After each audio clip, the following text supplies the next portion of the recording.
ihe chewa ndewo nuwo ihe chewa ndewo nuwo ya pụsala taa bụkwa izu ọdọ a gakwa nnọkọta akparị ọka ezumezu ndị Hichewa Scholars Forum.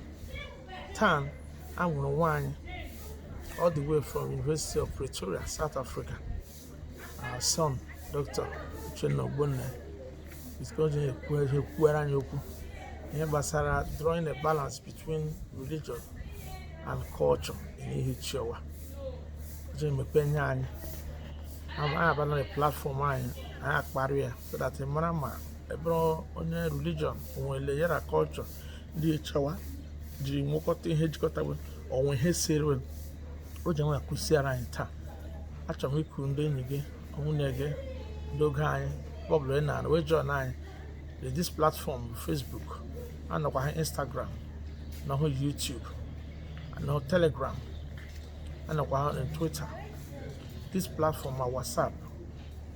New opportunity there.